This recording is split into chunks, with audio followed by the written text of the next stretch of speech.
તો આ તરફ બનાસકાંઠાના કાંકરેજના થડી જાગીર મઠના મહંત જગદીશપુરી દેવલોક પામ્યા બાદ હવે જાગીર મઠના મહંત કોણ તેને લઈને વિવાદ છેડાયો છે। આ વિવાદ એટલો વકર્યો છે કે છેલ્લા કેટલાય દિવસથી મઠ પોલીસ છાવણીમાં ફેરવાઈ ગયું છે। એક તરફ દેવ દરબારના મહંત બળદેવનાથ બાપુ સહિત થરા જાગીરદાર સ્ટેટ દ્વારા શંકરપુરી મહારાજને ગુરુ ગાદી સોંપાઈ, તો બીજી તરફ થડી મઠ નજીક આવેલા ગામના લોકો દ્વારા શંકરપુરી મહારાજનો વિરોધ કરી કાર્તિકપુરી મહારાજને ચાદર ઉડાવતા વિવાદ વકર્યો છે। જો કે મહંતના વિવાદમાં સપડાયેલી આ થડી મઠ ખાતે કાયદો વ્યવસ્થા ન કથળે તેને લઈને હાલ તો આ મઠ પોલીસ છાવણીમાં ફેરવાયો છે। अन्य समाचार जूनागढ़ जूनागढ़ में गिरनार तड़ेटीना 3 मंदिरों महंतनो विवाद वकर्यो छे। दत्त शिखर, अंबाजी शक्तिपीठ तेमज भीड़भंजन महादेव मंदिरों में मामलतदारनी निमणूक मुद्दे महेशगिरीना तंत्र पर प्रहार, कह્યું अंबाजी और दत्तात्रेय ट्रस्ट जुदा छे, तंत्रए अभ्यास कर्या वगर निर्णय लीधो छे।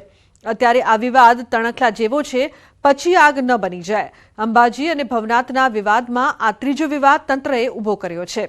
વધુમાં કહ્યું કે જો તંત્ર નિર્ણયમાં ફેરફાર નહીં કરે તો કાનૂની કાગળો સાથે મારી વાત રાખીશ। આ વિવાદના પડઘા રાજસ્થાન, મહારાષ્ટ્ર સુધી પહોંચશે।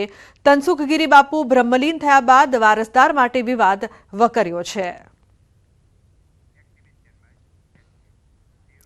તો અંબાજી મંદિરનો વિવાદ હજુ શમ્યો નથી, ત્યાં દત્ત શિખરનો વિવાદ પણ વકર્યો છે। તંત્રએ અંબાજી મંદિર, દત્તાત્રેય શિખર અને ભીડભંજન મંદિરનો કબજો લેતા વિવાદનો મતપૂડો છંછેડાયો છે। દત્ત શિખરમાં 2 ટ્રસ્ટીઓ હોવા છતાં તંત્રએ વહીવટદાર નિમ્યા હોવાનું સામે આવ્યું છે। હિમાંશુ ગીરી અને મહેશ ગીરી તેઓ બંને દત્ત શિખરના ટ્રસ્ટી છે તેવા પુરાવા તેમની પાસે હોવાનો દાવો કર્યો છે। તેઓ ગુરુ ગણપત ગીરીના 44મા શિષ્ય તરીકે વારસદાર હોવાનો દાવો કર્યો। તેમનું કહેવું છે કે તંત્રએ કોઈ પૂછપરછ કર્યા વગર વહીવટદાર નિમી દીધા। તંત્રના દાવાને ગેરકાનૂની ઠેરવ્યો છે। જ્યારે ગણપત બાપુની હયાતી હતી ત્યારે ગણપતગીરી બાપુનો હું શિષ્ય હતો, જેનું એને વીલનામું કરેલું છે, તેના મારી પાસે બધા પુરાવા છે। કઈ રીતના પુરાવા? શું આ રહ્યું વીલનામું। શું એમાં કઈ રીતે તમને ટ્રસ્ટી બનાવ્યા? હા, કયા મંદિર શું ઉલ્લેખ કરેલો છે? કયા ટ્રસ્ટી બનાવ્યા? હા, અંબાજી મંદિર, દત્ત શિખર અને નીલકંઠ મહાદેવ મંદિર, 3 મંદિર।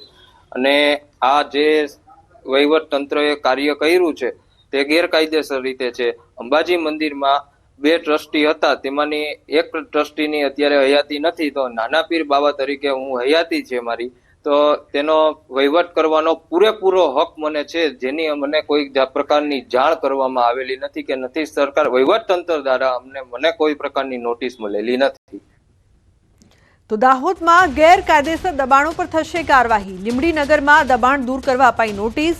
કાચા પાકા દબાણકર્તાઓને અપાઈ છે નોટિસ। 7 દિવસમાં જાતે દબાણ દૂર કરવા માટે નોટિસ। જાતે દબાણ દૂર નહીં કરે તો તંત્ર કરશે કાર્યવાહી। નોટિસને લઈને દબાણ કરનારાઓમાં ફફડાટ જોવા મળી રહ્યો છે। अन्य महत्वपूर्ण समाचार नवसारी शाळामां धर्मांतरणनो वायरल वीडियोनो मामलो। धार्मिक वैमनस्य फैलाववाना प्रयासमां दंपतीनी धरपकड़ कराई। ख्रिस्ती समुदायना धार्मिक कार्यक्रममां हिंदू देवी देवतानुं थयुं हतुं अपमान। वीडियो वायरल थता हिंदू संगठनोमां फाटी निकळ्यो हतो रोष। जलालपुर पोलीस मथकमां रामधून अने हनुमान चालीसानो पाठ करीने विरोध नोंधाव्यो हतो, जे बाद सरिता नास्कर और कमल नास्कर विरुद्ध फरियाद बाद धरपकड़ थई छे। समग्र केसनी तपास एसओजी ने सौंपवामां आवी छे। दंपतीना मोबाइल कब्जे लईने एफएसएल में मोकलवामां आवशे।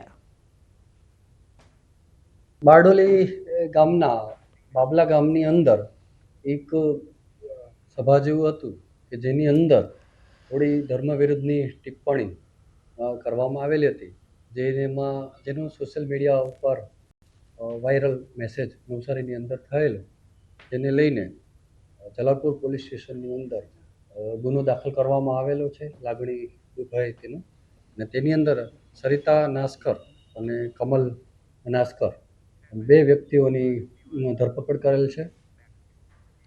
समाचार में हवे बात करीशुं महाठगनी।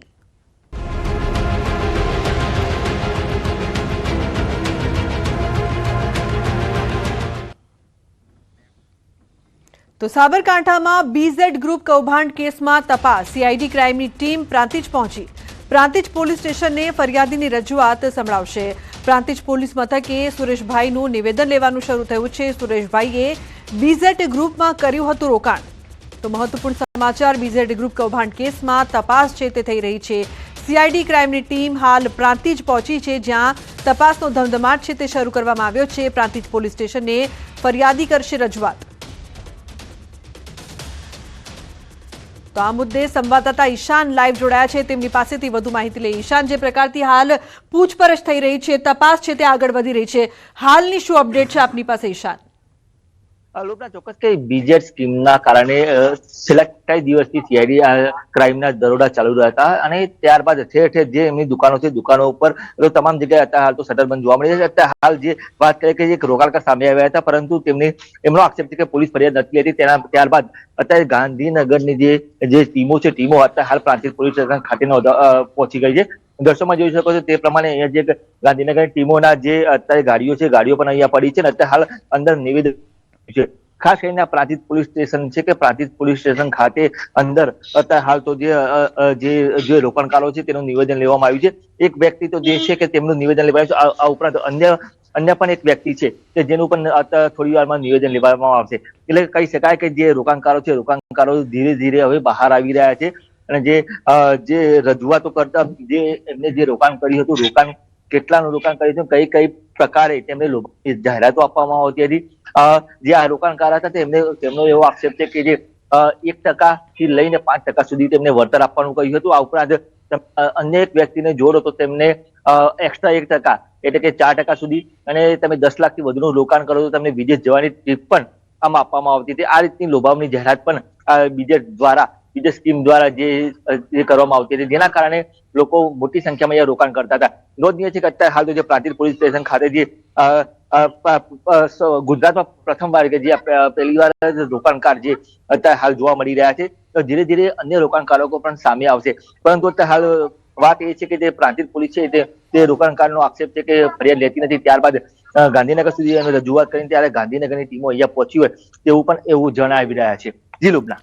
બિલકુલ ઈશાન, જે પ્રકારથી પહેલા ફરિયાદ લેવામાં આવી નહોતી રહી, ગાંધીનગર સુધી જ્યારે કહેવામાં આવ્યું ત્યારે ફરિયાદ લેવામાં આવી, આ પણ એક ગંભીર આક્ષેપ છે. હાલ સુરેશભાઈ રોકાણકાર છે, તેમની પાસેથી કોઈ વધુ માહિતી પ્રાપ્ત થઈ છે ખરી કે બીજા પણ કોઈ રોકાણકારો તેમની ઓળખાણમાં હોય કે જેમની સાથે પણ આ ઠગાઈ થઈ હોય? ચોક્કસ લુબના, કે સુરેશભાઈ જે રીતે વાત કરી કે તેમને 5 લાખ સુધીનું રોકાણ કર્યું હતું, તેમને 5 લાખ રોકાણ કર્યું હતું. ત્યારબાદ જે પ્રાંતિજ પોલીસ સ્ટેશન ખાતે અત્યારે ફરિયાદ નોંધાવવા એમનો આક્ષેપ છે કે પોલીસ ફરિયાદ એમને પીઆઈ જે પ્રાંતિજ પોલીસ સ્ટેશનના પીઆઈ સાથે વાતચીત કરી. તો વાતચીતમાં પીઆઈએ એ રીતે જણાવ્યું હતું કે તમે ગાંધીનગર ખાતે ફરિયાદ નોંધાવો, પરંતુ એમને જે એસપી કચેરી ખાતે ને અન્ય જગ્યાએ ફોન કરવા ત્યારબાદ તેઓ અહીંયા સીબીઆઈની ટીમ હિંમત પ્રાંતિજ પોલીસ સ્ટેશન ખાતે પહોંચી છે અને અત્યારે હાલ તેમનું નિવેદન લેવાનું ચાલુ છે. બિલકુલ, આભાર સમગ્ર માહિતી બદલ. સમાચારમાં હવે આગળ વાત કરીશું બાળ તસ્કરીનું કૌભાંડ.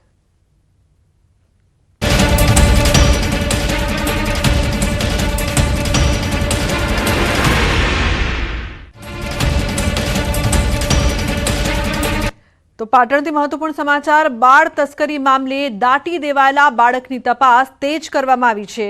ડોગ સ્ક્વોડ અને એફએસએલની ટીમ તપાસમાં જોડાઈ છે. 3 કલાકથી બાળકના અવશેષ શોધવાની કામગીરી, પોલીસનો કાફલો પણ હાલ ઘટના સ્થળે પહોંચ્યો છે. તો બાળક ન મળતા એસઓજીની ટીમ ત્યાં પહોંચી. આરોપીએ જણાવેલ જગ્યા પરથી બાળક ન મળ્યું. હાલ શોધવાની કામગીરી છે તે કરવામાં આવી રહી છે. જે પ્રકારથી બાળ તસ્કરીનો સમગ્ર મામલો સામે આવ્યો ત્યારે દાટી દેવાયેલા બાળકની તપાસ કરવા માટે ડોગ સ્ક્વોડ અને એફએસએલની ટીમ પણ તપાસમાં જોડાઈ છે. 3 કલાકથી બાળકના અવશેષો શોધવાની કામગીરી કરવામાં આવી રહી છે. હજુ સુધી સફળતા નથી મળી. 3 કલાકથી હાલ આ તપાસ ચાલી રહી છે. બનાસ નદીના પટના એસઓજી ત્યાં પહોંચી છે શોધખોળ કરવા માટે કે જ્યાં બાળક દટાયેલું હોવાની માહિતી પ્રાપ્ત થઈ હતી. તો દાટી દેવાયેલા બાળકની તપાસ તેજ કરવામાં આવી છે. અત્યારે આપણે સીધા દ્રશ્યો જોઈ રહ્યા છો પાટણથી કે જ્યાં ડોગ સ્ક્વોડ અને એફએસએલની ટીમ છે તે તપાસમાં જોતરાઈ છે. ઉલ્લેખનીય છે કે 3 કલાકથી આ તપાસ કરવામાં આવી રહી છે. સમગ્ર ટીમ છે તે અવશેષો શોધવાના પ્રયાસ પણ કરી રહી છે. તો જે પ્રકારથી માનવ તસ્કરીનો મામલો સામે આવ્યો હતો બનાસ નદીના પટમાં, શોધખોળ અત્યારે જારી છે. પોલીસનો કાફલો ઘટના સ્થળે છે. હજુ સુધી કોઈ સફળતા પ્રાપ્ત નથી થઈ. તો હાલ એસઓજીની ટીમ ત્યાં પહોંચી છે, ડોગ સ્ક્વોડ પણ છે, એફએસએલની ટીમ પણ તપાસમાં જોડાયેલી છે. તો બાળકને દાટી દેવામાં આવ્યો હતો. દાટી દેવાયેલા બાળકની તપાસ છે તે તેજ. સંવાદદાતા અશરફ જોડાયા છે ફોન લાઈન પર વધુ માહિતી આપવા માટે. અશરફ, શું અપડેટ? બિલકુલ લુબના, સમગ્ર ઘટનામાં બાળક ક્યાંક સુરેશ અને શિલ્પા ઠાકોર દ્વારા જે બનાસ નદી છે દાદર ગામ જોડે ત્યાં દાટવામાં આવ્યો હતો તેવી ઘટના એસઓજીને મળે છે. એસઓજી લગભગ 12 થી 12:30 સમય દરમિયાન નદીના પટમાં પહોંચી જાય છે અને ત્યાં જે આરોપી દ્વારા સ્થળ બતાવવામાં આવે છે ત્યાં ખોદકામ શરૂ કરે છે, પરંતુ સ્થળ પરથી એસઓજી પોલીસને કંઈ જ હાથ નથી આવતો, એટલે કે જે સ્થળે ખોદે છે ત્યાંની જી, આભાર સમગ્ર માહિતી બદલ.